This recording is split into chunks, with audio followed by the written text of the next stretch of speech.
ever realized that people have no problem when nobody takes a stand? Have you ever realized that people have no problem when everybody just keep their mouth shut and their eyes closed to the atrocities that we are facing in this society?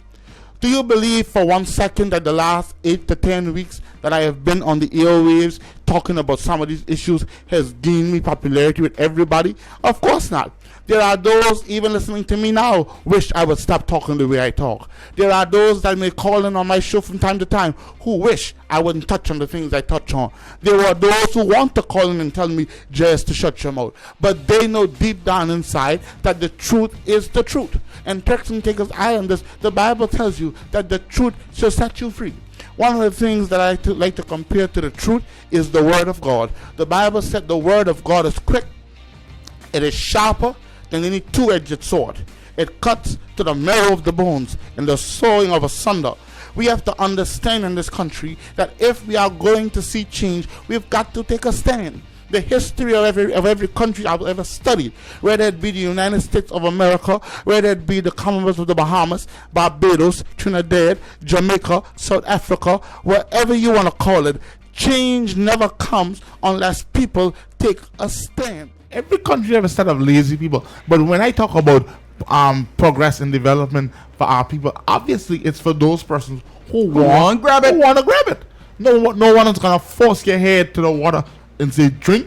So I don't know why why not provide water? Exactly. Just because a couple of people too quote unquote lazy to go there and put their head down and drink it. You can starve me. You can make me die of thirst. But something else. The caller, my good friend, who I agree with on a lot of things, I don't agree with him on the bad negotiators. But how can we say we've had good negotiators when we look at so many? Look at the results.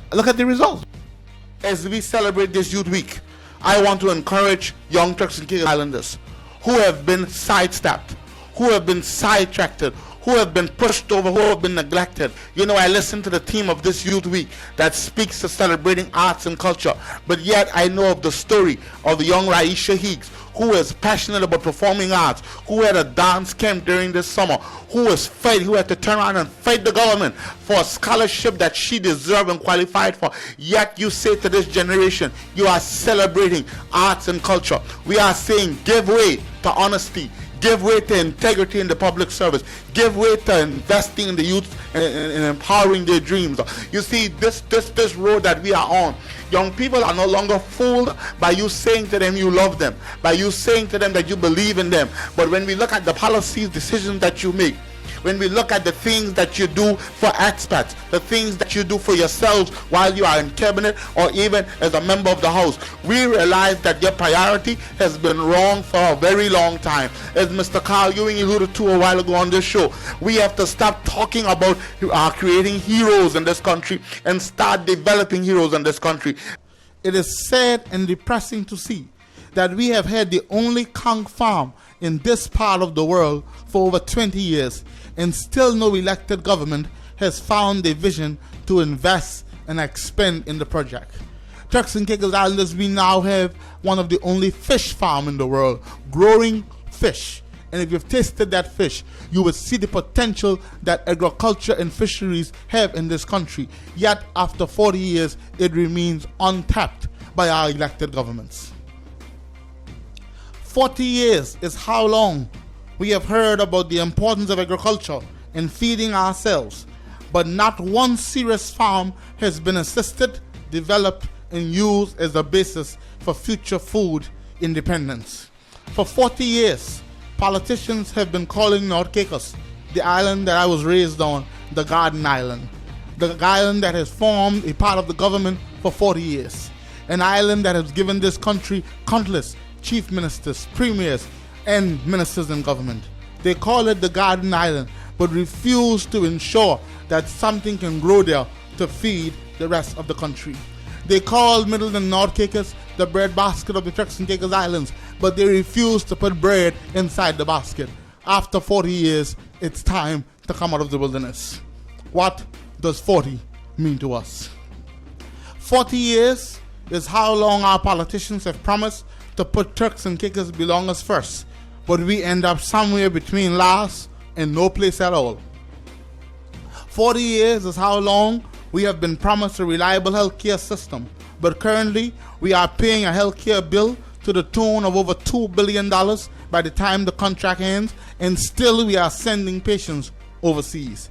It is sad for me to say that it almost appears that our little model Rigby Health Complex was saving more lives than InterHealth Canada in Cheshire Medical Center. But it is what it is. You look at the stats, you tell me if I'm lying. 40 years have been a long enough time in this wilderness. After 40 years of scholarship after scholarship, we are still relying on expats for key positions in our labor force. After 40 years, we are still sending criminal evidence to the Bahamas for evaluation and forensics. After 40 years, our borders are still unsecured and open to any and everybody.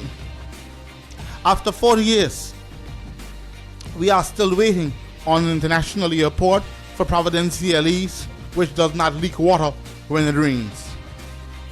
After 40 years, the average Turks and Caicos Island citizen still can't fulfill their dream of being entrepreneurs because of the red tape and lack of opportunities available to local businessmen in the country.